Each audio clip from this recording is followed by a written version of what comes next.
ನಮಸ್ಕಾರ ಮತ್ತೆ ನಿಮಗೆಲ್ಲ ದುಡ್ಡಿನ ಮಾತು ಕಾರ್ಯಕ್ರಮಕ್ಕೆ ಸ್ವಾಗತ. ಇವತ್ತು ಶನಿವಾರ ನಿಮ್ಮ ಪ್ರಶ್ನೆಗಳಿಗೆಲ್ಲ ಉತ್ತರ ಕೊಡುವಂತ ಸಮಯ ಬಂದಿದೆ. ಪ್ರಶ್ನೆ ಕೇಳೋಕೆ ವಿಷ್ಣು ಬಂದಿದ್ದಾರೆ. ನಾನು ಉತ್ತರ ಕೊಡ್ತೀನಿ. ನಮಸ್ಕಾರ ಸರ್, ಎಲ್ರಿಗೂ ನಮಸ್ಕಾರ. ಸರ್ ಮೊದಲನೇದಾಗಿ crude oil $100 per barrel. So ಇದು ಈ ರೀತಿ ಹೋಗ್ತಾ ಇರುವಾಗ ಗೋಲ್ಡ್ ಪಿರ್ಕಾ ಬೀಳ್ಬೇಕು. ಡೆಫಿನೆಟ್ ಆಗಿ ಬೀಳುತ್ತೆ. ಇನ್ನೇನೇ ಬಿದ್ದಿದೆ. ಬಿದ್ದಿದೆ. ಇನ್ನೂ ಕೂಡ ಅಧಿಕವಾಗಿ ಬೀಳೋದಕ್ಕೆ ಸಾಧ್ಯತೆಗಳು ತುಂಬಾ ಇದೆ. ಟ್ರಂಪ್ ಇರೋವರೆಗೂ ಇದು ಹಿಂಗೆ ಇರುತ್ತೆ. ಟ್ರಂಪ್ ಇರೋವರೆಗೂ ಅಂತ ಅಲ್ಲ, ಇರಾನ್ ಪ್ರಾಬ್ಲಮ್ ಸಾಲ್ವ್ ಆಗೋವರೆಗೂ ಈ ಪ್ರಾಬ್ಲಮ್ ಇರುತ್ತೆ. ಅದಾದ್ಮೇಲೆ ಇನ್ಫ್ಲೇಷನ್ ಎಂಟ್ರೆನ್ಸ್ ಆಗುತ್ತೆ. ಸೊ ನನಗೆ ಗೊತ್ತಿರಂಗೆ 12 to 18 ಮಂತ್ಸ್ ವರೆಗೂ ಇರುತ್ತೆ. ಈ ನವೆಂಬರ್ ಎಲೆಕ್ಷನ್ ತುಂಬಾ ಮೋಸವಾಗಿ ಸೋಲುವಂತದ್ದು ಖಂಡಿತ. ಎಷ್ಟು ಮೋಸವಾಗಿ ಅವ್ರು ಸೋಲ್ತಾರೆ ಅಂತ ಅನ್ನೋದೇ ಪ್ರಶ್ನೆ. ಸರ್ ಆಮೇಲೆ ಇನ್ನೊಂದು ಇರುವಂತದ್ದು ನನಗೆ ತುಂಬಾ ದಿನದಿಂದ ಒಂದು ಸಂದೇಹ ಇದೆ. ನೀವು ನನಗೆ ಇದು ರೇಟಿಂಗ್ ಕೊಡಿ ಸರ್. ನೀವು ಈಗ ಇದು ಸರಿ ಇಲ್ಲ, ಅದು ಸರಿ ಇಲ್ಲ, ಎಕಾನಮಿ ಸರಿ ಇಲ್ಲ, ಫೈನಾನ್ಸ್ ಸರಿ ಇಲ್ಲ ಅಂತ ಒಂದು ವಿಷಯ ಹೇಳ್ತೀರಲ್ವಾ, ಅದು ನನಗೆ ಕೆಲವು ಸಂದೇಹಗಳು ಇದೆ. ಅದು ಕಮೆಂಟ್ಸ್ ಅಲ್ಲಿ ಕೂಡ ಆ ಸಂದೇಹಗಳು ಬಂದಿತ್ತು. ನಿಮ್ಮ ಭಾಷೆಯಲ್ಲಿ ಹೇಳ್ಬೇಕು ಅಂತಂದ್ರೆ ದೊಡ್ಡಪ್ಪ ಸರಿ ಇಲ್ಲ ಅಂತ ಹೇಳ್ತೀರಾ, ಕರೆಕ್ಟಾ ಸರ್? ಈಗ ಅಮ್ಮೆಹಾರು ಅವರ ಒಂದು ಇದು ಸರಿ ಇಲ್ಲ ಅಂತ ಹೇಳ್ತೀರಾ. RBI ತೆಗೆದು ಎಲೆಕ್ಟ್ರಿಕಲ್ ಇಂಜಿನಿಯರಿಂಗ್ ಅಂತ ಕೊಟ್ಬಿಟ್ರು ಅಂತ ಹೇಳ್ತೀರಾ. ಅಲ್ಲ A18 ತಗೊಂಡಿರೋದ್ರಿಂದ ರುಪಿ ವ್ಯಾಲ್ಯೂ ಡಿಪ್ರಿಶಿಯೇಟ್ ಆಗದೆ ಇರೋ ಮಾರ್ಕೆಟ್ ಇವಾಗ ನೀವು ಕೂಡ ಬೀಳುತ್ತೆ ಅಂತ ಹೇಳ್ತೀರಾ. ಅದೋ ಬತ್ತಿ ಅಂತ ಹೋಗ್ಬಿಡುತ್ತೆ ಅನ್ನೋ ತರ ಹೇಳ್ತೀರಾ. ಅದೇನಕ್ಕ ಈಗ ಸದ್ಯಕ್ಕೆ ಎದ್ದೊಳ್ಳೋದಕ್ಕೆ ಸಾಧ್ಯತೆನೇ ಇಲ್ಲ. ಈ ರೀತಿ ಎಲ್ಲ ಇರೋವಾಗ ಟಿಫನ್ ಕಾಫಿ ರೇಂಜ್ ಅಲ್ಲಿ ತಗೋತಾ ಇದೀವಿ, ಏನ್ ಕೆಲ್ಸಕ್ಕೆ ಆದನಂತ ಗೊತ್ತಾಗೋಯ್ತಲ್ಲ. Nobody can predict what will be the exact bottom of the market. ಎರಡು ವಿಧವಾದಂತ ಒಂದು ಕರೆಕ್ಷನ್ ಇದೆ. You can remain flat for this enormous time.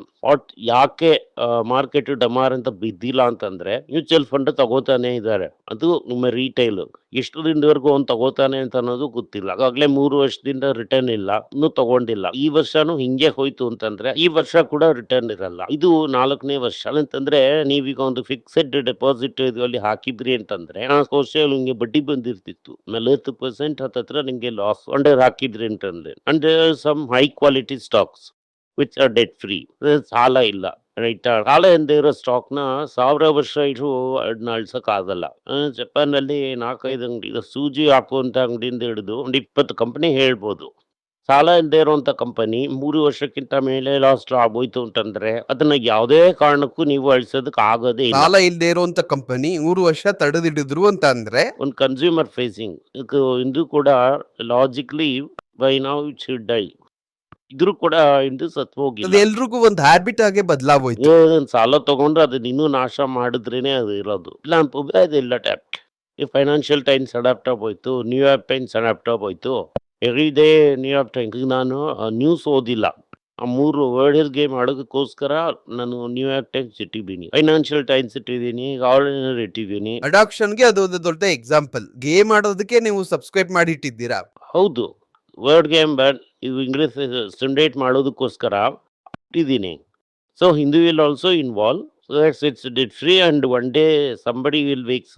So ಈ ಡೆಟ್ ಫ್ರೀ ಇಲ್ಲ ಅಂತಂದ್ರೆ ಆ ಕಂಪನಿ ಅಳ್ದೋಗ್ಬಿಡುತ್ತೆ ಅಂತಲೂ ನಾವು ಹೇಳೋದಕ್ಕಾಗಲ್ಲ. ಎಕ್ಸೆಪ್ಟ್ 1 or 2 ಮೋಸ್ಟ್ ಕಂಪನೀಸ್ ನಾನು ಹೇಳಿದ್ದು ಡೆಟ್ ಫ್ರೀ. ಈ ಗಾಡ್ರೇಜ್, ಟಾಟಾ, TVS ಇದೆಲ್ಲ ಒಂದು ಬೆಳಕಿರೋ ರೀತಿ. ಅವ್ರ ಹತ್ರ ಎಷ್ಟು ಸ್ವತ್ತಿದೆ ಅನ್ನೋದು ಅವ್ರಿಗೆ ಗೊತ್ತಿಲ್ಲ. ಸಾಲದಲ್ಲೇ ಅಳ್ಬೇಕ್ತಾರ ಅಂತಂದ್ರೆ ಡೌಟ್. ಯಾಕೆಂತಂದ್ರೆ ಸೆಂಟ್ರಲ್ ಬಾಂಬೆನಲ್ಲಿ 5,000 ಎಕರೆ ಇಟ್ಟಿದ್ದಾರೆ ಗಾಡ್ರೇಜ್. ಹಂಗಂತಂದ್ರೆ ಒಂದು ಗವರ್ಮೆಂಟ್ ಮೇಲೇನೆ ದುಡ್ಡು ಇಟ್ಟಿದ್ದಾರೆ. ಅವಳನ್ನ ನೀವೇನು ಮಾಡೋದಕ್ಕೆ ಆಗಲ್ಲ. ಆ ತರ ಆ ಕಂಪನಿಗಳೆಲ್ಲ ರಿಲಯನ್ಸ್ ಅದೇ ತರ ಸರ್. ರಿಲಯನ್ಸ್ ಮೇತ್ ಸರಿ ಇಲ್ವಲ್ಲ, ಅಂತ ಒಂದಿದೆ ಅಲ್ವಾ ಸರ್. ಅದು ನನ್ನ ಕೋಡ್ ಆಫ್ ಕಾಂಟ್ಯಾಕ್ಟ್ ಅಲ್ಲಿ ಅವನು ಸರಿ ಬರಲ್ಲ. ನಿಮ್ಮ ಕೋಡ್ ಆಫ್ ಕಾಂಟ್ಯಾಕ್ಟ್ ಅಲ್ಲಿ ಸರಿ ಬರಲ್ಲ. ಸದ್ಯ ಏನಂದ್ರೆ ಸಿಂಪಲ್ ಆಗಿ ಹೇಳ್ತೀನಿ, ಈಗ ಮುಂಬೈ ಇಂಡಿಯನ್ಸ್ ನನ್ನ ಟೀಮ್ ಅಲ್ಲ. ಮುಂಬೈ ಇಂಡಿಯನ್ಸ್ ಶೇರ್ ಹೋಲ್ಡರ್ಸ್ ಸೇರಿ ಟೀಮ್. ನಿನಗೆ 50% ಓನರ್ ಅಂತ ಹೇಳ್ಬೋದು, ಆದ್ರೆ ನಾನೇ ಓನರ್ ಅಂತ ನೀನ್ ಕೂತ್ಕೊಂಡಿದ್ದೀಯ. ಕೂಡ ಹಂಗೆ ತಾನೆ ಸರ್ ಮಾಡೋದು. CSK ಎಲ್ಲಿದೆ ಇವತ್ತು? ಕಂಪನಿನೇ ಹೊರಟೋಯ್ತಲ್ವಾ? ಶೇರ್ ಭಾಗ ಮಾಡಿ ಕೊಟ್ಬಿಟ್ರಲ್ಲ. ಇನ್ವೆಸ್ಟ್ಮೆಂಟ್ಸ್ ಏನಾಯ್ತು? CSK ಏನು 2 ವರ್ಷದಿಂದ ಏನಾಯ್ತು? ಈ ಮ್ಯಾನೇಜ್ಮೆಂಟ್ ಇದ್ರೆ CSK ಹೆಂಗೆ? ಧೋನಿ ಮ್ಯಾನೇಜ್ಮೆಂಟ್ ಬಂದ್ರೇನೆ SK ಉದ್ಧಾರ ಆಗುತ್ತೆ. ಏನಾಯ್ತು? 2-3 ವರ್ಷದಿಂದ ಏನ್ ಆಡ್ತಾ ಇದ್ದಾರೆ ಕ್ರಿಕೆಟ್? SK ಏನ್ ಹಂಗೆ ಚಾಂಪಿಯನ್ ಗೆಲ್ತಾ ಇದ್ದಾರ? Okay fine sir. ಇದ ನಮ್ಗಿದೆ ಸಂದೇಹ ಏನು ಅಂತಂದ್ರೆ, ಧೋನಿ ಅಂತ ಪ್ಲೇಯರ್ ಇರೋವರೆಗೂ ಇದ್ರು. ಧೋನಿ 3 ವರ್ಷದಿಂದ ಡಿಕ್ಲೈನ್. ಏನ್ ಟೀಮ್?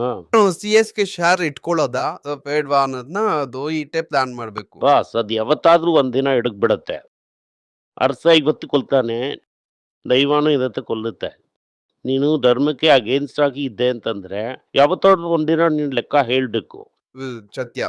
ರೈಟಾ? ಯಾವತ್ತಾದ್ರೂ ಒಂದಿನ ನೀನು ಹೇಳ್ಬೇಕು. ನಂತಂದ್ರು ಅವ್ರೆಲ್ಲ 10 ವರ್ಷ 20 ವರ್ಷ ಈಗ ಓಡಿದ್ರು. ಅನಿಲ್ ಅಂಬಾನಿ ತಪ್ಪೇ ಮಾಡಿಲ್ಲ ಅಂತ ಇಟ್ಕೊಳ್ಳೋಣ. ಅನಿಲ್ ಅಂಬಾನಿ ಮಗ ಈಗ ಧೀರುಭಾಯ್ ಅಂಬಾನಿ ಅವ್ರ ಮೊಮ್ಮಗ ತಾನೇ. ಮುಖೇಶ್ ಅಂಬಾನಿ ಅವ್ರ ಮಗ ಇಷ್ಟು ಮಗನು ಈಕ್ವಲ್. ಏನೇ ಇದು ಇದ್ರು ಅದು ನೋವಾಗುತ್ತಾ ಆದಲ್ವಾ? ಇದು ನೋವಾಗುತ್ತಾ ಆದಲ್ವಾ? ಆಂಟಿ ನೋಡುವಾಗ ನೋವಾಗುತ್ತಾ ಆದಲ್ವಾ ಆ ಹುಡ್ಗನ್ಗೆ? ಅದೇನೇ ತಂದ್ರೆ ರೈಟ್ ಸರ್, ಫೈನ್. ಯಾಕೆ ಅಂತಂದ್ರೆ ಅದೇನೆ ಅರ್ಥ ಆಗ್ತದೆ. ಧರ್ಮಕ್ಕೆ ಉತ್ತರ ಅದೇನೆ. ಮಂಜು, ಈಗ ಸಂದೇಹ ಏನು ಅಂತಂದ್ರೆ ನಾನು ಅನ್ಕೊಳ್ಳೋ ರೀತಿಯನ್ನ ದೇವ್ರು ಶಿಕ್ಷೆ ಕೊಡ್ಬೇಕು ಹಂಗ ನೀನ್ ಕಾಯ್ಕೊಂಡ್ ಕೂತಿದ್ದೆ ಅಂತಂದ್ರೆ ಅದ್ ನಿನ್ನ ಮುಟ್ಟಾಳ್ತಾನ. ಅರ್ಥ ಆಗ್ತಾ ಕೂಡಿ ಇದೆ. ಕಳ್ದಿ ನೋಡಿದ್ರೆ ಈ ಸಿನಿಮಾದಲ್ಲಿ ಹೇಳ್ತಾರಲ್ಲ, ಕೂಡಿ ಕಳ್ದಿ ನೋಡಿದ್ರೆ ಈಗ ಲೆಕ್ಕ ಸರಿಯಾಗಿ ಬಂದ್ಬಿಡ್ತಾ ಇಲ್ವಾ? ಸರ್, ನನಗೆ ಸಂದೇಹ ಏನು ಅಂತಂದ್ರೆ ರಿಲಯನ್ಸ್ 52 ವೀಕ್ ಲೋ ಇದೆಲ್ಲ ಸೈಡ್ಗೆ ಇಟ್ಬಿಡೋಣ ಸರ್. ಸರಿ ಇಲ್ಲ ಅನ್ನೋದನ್ನೆಲ್ಲ ಸೈಡ್ಗೆ ಇಟ್ಬಿಡೋಣ. ನಿಮ್ಗೆ ಗೊತ್ತಿಲ್ವಲ್ಲಪ್ಪ, ಈಗ 2 ಪ್ರಾಬ್ಲಮ್ ಅವ್ರ ಹತ್ರ. ಎಲ್ಲ ಪ್ರಾಫಿಟಬಲ್ ಆಗಿ ಮಾಡೋದಕ್ಕೆ ಏನು ಸಾಧ್ಯತೆನೇ ಇಲ್ಲ. ಸರ್, ಇಬ್ರೇ ಅಲ್ವಾ ಸರ್? ಏರ್ಟೆಲ್ ಮಾತ್ರನೇ ಯಾವ್ದು ಬಾಸ್ ಇಲ್ಲಿ ಡ್ಯೂಟಿ ಅವನ್ ಸ್ವಯಂ ಮಾಡ್ತಾ ಇದ್ದಾನೆ ಬಾಸ್. ಸರ್. ಈಗ ಎಲ್ಲರೂ ಫೋನ್ ಮಾತಾಡ್ತೀವಲ್ಲ ಸರ್. 250 ಅವ್ರು ಕೂಡ ಬಂದಿಲ್ಲಲ್ಲ ಬಾಸ್. ಇನ್ನ ಅದು ಆವರೇಜ್ ಯೂಸರ್ 250 ರೂಪಾಯಿ ಕೂಡ ಬಿಲ್ ಕಟ್ತಾ ಇಲ್ಲಪ್ಪ. ಎಲ್ಲಾರು 1000 ರೂಪಾಯಿ ಬಿಲ್ ಕಟ್ಟಿದ್ರೆ ನೀನು ಹೇಳೋದ್ರಲ್ಲಿ ಒಂದು ನ್ಯಾಯ, ರೈಟಾ? ನೀನು 10,000 ಕೋಟಿ ಬಿಲ್ಗೆಲ್ಲ ಕಟ್ಟದೇ ಇರೋದನ್ನ ಏಜ್ ನೋಡಿ ಇಟ್ಟಿದ್ದಾನೆ. ಮೊದಲನೇದಾಗಿ ನಾನು ಸರಿ ಅಂತ ಹೇಳೋದು ತೋರಿಸ್ಕೊಳ್ಳೋದಕ್ಕೋಸ್ಕರನ 10,000 ಕೋಟಿನ ಕಟ್ಟೋದಕ್ಕೆ ಹೇಳ್ತಾರೆ. ಇದು 70 ರೂಪಾಯಿಗೆ 5 ಬಿಲಿಯನ್ ಎಲ್ಲ ಸಾಲ ತಗೊಂಡಿದ್ದೀವಿ. ಅದು ಕಟ್ಟಿದ್ಯಾ ಇಲ್ಲೋ ಅಂತ ನೀನು ಹೇಳಿಲ್ಲ. ನನ್ನವರೆಗೂ ಹಾಕ್ತಂತ ಬಿಸ್ನೆಸ್ ಕನ್ಸ್ಯೂಮರ್ ಎಲ್ಲಾನು ಫೇಲ್ಯೂರ್. ನೀನು ತನಿಷ್ ತರ ಒಂದು ಬ್ರ್ಯಾಂಡ್ನ ಕ್ರಿಯೇಟ್ ಮಾಡಿದ್ಯಾ? ಟೈಟನ್ ತರ ಒಂದು ಬ್ರ್ಯಾಂಡ್ ಕ್ರಿಯೇಟ್ ಮಾಡಿದ್ಯಾ? ಅವೆಲ್ಲ ಇದೇ ಇಲ್ದಂಗೆ ಹೆಸರು ಕ್ರಿಯೇಟ್ ಮಾಡಿದ್ದಾರೆ. ಮಾವೋ ಬ್ರ್ಯಾಂಡ್ ಎಲ್ಲ ತಗೋತಾ ನೀನು ಇದ್ದಾರೆ. ವಿಮಲ್ ಬ್ರ್ಯಾಂಡ್ನೇ ನಿನ್ನಿಂದ ಸರಿಯಾಗಿ ಇಟ್ಕೊಳ್ಳೋದಕ್ಕಾಗ್ಲಿಲ್ಲ. ಹೊರಗಡೆಯಿಂದ ಬ್ರ್ಯಾಂಡ್ ತಗೊಂಡು ಸರಿ ಮಾಡ್ತೀಯಾ? ಇಂಟರ್ನ್ಯಾಷನಲ್ ಲೆವೆಲ್ಸ್ ಅದೇ ಬ್ರ್ಯಾಂಡ್ ನ ತಗೋತಾ ವಿಮಲ್ ಇದ್ದಾರೆ. ಅಂತ ಒಂದು ಬ್ರ್ಯಾಂಡ್ ಇತ್ತು. ವರ್ಲ್ಡ್ ಕಪ್ ಅಲ್ಲ 1987ನಲ್ಲಿ ವಿಮಲ್ನ ಇಟ್ಕೊಂಡು ಪ್ರಬಲವಾಗಿ ಮಾಡಿದ್ರು. ಎಲ್ಲಿದೆ ವಿಮಲ್ ಇವತ್ತು? ನನ್ನ ಪ್ರಶ್ನೆ ಮಾತ್ರ ಕೇಳ್ಬಿಡ್ತೀನಿ ಸರ್. ಅದರಿಂದನೇ ಹೇಳ್ತಾ ಇದ್ದೀನಿ, he is not a B2C player. ಇಷ್ಟು ಸಾಲ ತಗೊಂಡಿದ್ದಾರೆ ಅಂತ ಅನ್ನೋದು ನನಗೆ ಗೊತ್ತಿಲ್ಲ. ಮೂರನೇದು ಅವರ business is oil. I am just going out. So ಈಗಿದ್ದಾಗ ಒಂದು ಫ್ಯೂಚರ್ ಏನು ಅಂತ ಅನ್ನೋದು ನನಗೆ ಗೊತ್ತಿಲ್ಲ. ನನ್ಗೆ ಈ ಸಂದೇಹ ಏನು ಅಂತಂದ್ರೆ ಈಗ ರಿಲಯನ್ಸ್ ನ ಬಿಟ್ಬಿಡಿ ಸರ್. ರಿಲಯನ್ಸೇ ಬೇಡ. ನೀನೇ ಕೇಳಿದ್ದು. ನಾನು ರಿಲಯನ್ಸ್ ಅಂತ ಎಕ್ಸಾಂಪಲ್ಗೆ ಹೇಳ್ದೆ. ಈಗ ಒಂದು ಕೆಲವು ಕಂಪನಿಗಳೆಲ್ಲ ಇರುತ್ತಲ್ವೇ, ಇದು ಗಾಲಿ ಆಯ್ತು ಅಂತಂದ್ರೆ ಇಂಡಿಯಾನೇ ಗಾಲಿ. ಆ ರೀತಿಯನ್ನ ಯಾವ ಕಂಪ್ನಿನೂ ಇಲ್ಲ. ಇಲ್ಲ ಅಂತಂದ್ರೆ ಇಂಡಿಯಾಗೆ ಒಂದು ದೊಡ್ಡ ಮೇಜರ್ ಸೆಟ್ ಬ್ಯಾಕ್ ಆಗಿ ಆ ನಿಲ್ಲುತ್ತೆ. ಥರ ಎಲ್ಲ ಏನೂ ಇಲ್ಲ. ಅದೆಲ್ಲ ಯಾವತ್ತೂ ಆಗೋಯ್ತು. SBI SBI ಹೋದ್ರೆ ಏನು? SBI ಹೋದ್ರೆ ಏನು? ಒಂದು ದೊಡ್ಡ ಸಿಸ್ಟಮ್ ಶಾಪ್ ಅಷ್ಟೇನೆ. ಸರ್, ಅದೇ ಹೇಳ್ತಾ ಇದ್ದೀನಿ. ಅದೇ ಒಂದು ದೊಡ್ಡ ಸಿಸ್ಟಮ್ ಶಾಕ್ ಬಂದ್ರೆ market bus all retail investor sir. ಇದು ರಿಲಯನ್ಸ್, ಈಗ ಅದಾನಿ ಎಂಟರ್ಪ್ರೈಸಸ್ ಅದೆಲ್ಲ ಇರಪ್ಪ. ಅವ್ನು ಸಾಲ ತಗೊಂಡ್ರೆ ಬ್ಯಾಂಕ್ ಮುಳುಗ್ಬಿಡುತ್ತೆ, ರೈಟಾ?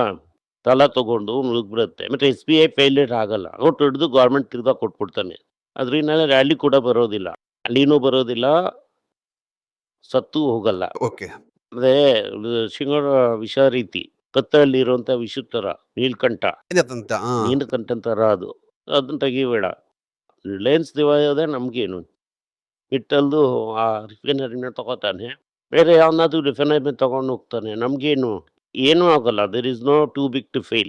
ನಿಮಗೆ ಏನಾದರೂ ಸಂದೇಹ ಇದ್ದು ನನ್ನನ್ನು ಕಾಂಟ್ಯಾಕ್ಟ್ ಮಾಡಬೇಕು ಅಂತ ಅನ್ಕೊಂಡ್ರಿ ಅಂದ್ರೆ ಡ್ರೀಮ್ ಮೇಲೆ ಬರ್ತಾ ಇರುವಂತ ಮೇಲ್ ಐಡಿಗೆ ಮೆಸೇಜ್ ಮಾಡಿ, ನಮ್ಮ ಟೀಮ್ ನಿಮ್ಮನ್ನ ಕಾಂಟ್ಯಾಕ್ಟ್ ಮಾಡ್ತಾರೆ. ಎಲ್ಲರಿಗೂ ನಮಸ್ಕಾರ. ಮಕ್ಕಳಿಗೋಸ್ಕರ financial literacy money for nothing ಅಂತ 2ನೇ ಪಾರ್ಟ್. ಇದರಲ್ಲಿ ಚೆಕ್ ಬರೆಯೋದು ಹೇಗೆ, ಡೆಪಾಸಿಟ್ ಸ್ಲಿಪ್ ಬರೆಯೋದು ಹೇಗೆ, ಇದು ಹೇಗೆ ಬಂದಿದೆ, ವಾಟರಿಂದ ಡಿಮಾನಿಟೈಸೇಷನ್ ವರೆಗೂ ಎಲ್ಲವನ್ನು ಕವರ್ ಮಾಡಿದ್ದೀವಿ. 12 ವರ್ಷದ ಮಕ್ಕಳಿಗೆ ಇದು ತುಂಬಾ ಯೂಸ್ಫುಲ್ ಆಗಿರುತ್ತೆ. ಈ ಬುಕ್ ಈಗ ಸದ್ಯಕ್ಕೆ ಸ್ಪೆಷಲ್ ಪ್ರೈಸ್ ಅಲ್ಲಿ 450 ರೂಪಾಯಿಗೆ ಕೊಡ್ತಾ ಇದೀವಿ. ಇದನ್ನ ಯೂಸ್ ಮಾಡ್ಕೊಳ್ಳಿ. ಧನ್ಯವಾದಗಳು. ದುಡ್ಡಿನ ಮಾತು ವೆಬ್ಸೈಟ್ ನ ಸಬ್ಸ್ಕ್ರೈಬ್ ಮಾಡಿ. 1 ವಾರಕ್ಕೆ 4 ಪ್ರೀಮಿಯಂ ಆರ್ಟಿಕಲ್, ರೀ ಆರ್ಟಿಕಲ್ಸ್ ಒಂದು 10 ರಿಂದ 15 ನಾವು ಹಾಕ್ತಾ ಇದ್ದೀವಿ. ಇದರ ಸಬ್ಸ್ಕ್ರಿಪ್ಷನ್ 1 ತಿಂಗಳಿಗೆ 99 ರೂಪಾಯಿ ಅಷ್ಟೇ. ಹೇಳುವಂತ ಕಾನ್ಸೆಪ್ಟ್ಸ್ ನ ಗ್ರೇಟ್ ಆಗಿ ಎಕ್ಸ್ಪ್ಯಾನ್ ಮಾಡಿ ಇದನ್ನ ಓದಿದ್ರೆ ನಿಮ್ಗೆ ತುಂಬಾ ಯೂಸ್ಫುಲ್ ಆಗಿರುತ್ತೆ. ಧನ್ಯವಾದಗಳು. ನಮಸ್ಕಾರ. ಮಕ್ಕಳಿಗೋಸ್ಕರ ಒಂದು ಬುಕ್ ನ ಲಾಂಚ್ ಮಾಡಿದ್ವಿ. ಅದು ತುಂಬಾ ಸಕ್ಸಸ್ಫುಲ್ ಆಗಿದೆ. ಅವರಿಗೆಲ್ಲ ಆ ಬುಕ್ ಬೇಕು, ನಮ್ಮ ಟೀಮ್ ನ ಕಾಂಟ್ಯಾಕ್ಟ್ ಮಾಡಿ. ಕೆಳಗಡೆ ಇರುವಂತ ನಂಬರ್ ಅಲ್ಲೂ ವೆಬ್ಸೈಟ್ ಅಲ್ಲೂ ನೀವು ನಮ್ಮನ್ನ ಕಾಂಟ್ಯಾಕ್ಟ್ ಮಾಡಿದ್ರೆ ನೀವು ಆ ಬುಕ್ ನ ತಗೋಬಹುದು. ಬೇರೆ ನಮ್ಮ ಬುಕ್ ಗಳು ಕೂಡ ಅವೈಲೇಬಲ್ ಆಗಿದೆ. ನೀವು ಇದನ್ನ ನಮ್ಮ ವೆಬ್ಸೈಟ್ ಮುಖಾಂತರನೂ ತಗೋಬಹುದು. ಕೆಳಗಡೆ ಇರುವಂತ ವಾಟ್ಸ್ಆಪ್ ನಂಬರ್ಗೆ ಮೆಸೇಜ್ ಮಾಡಿ ಕೂಡ ತಗೋಬಹುದು.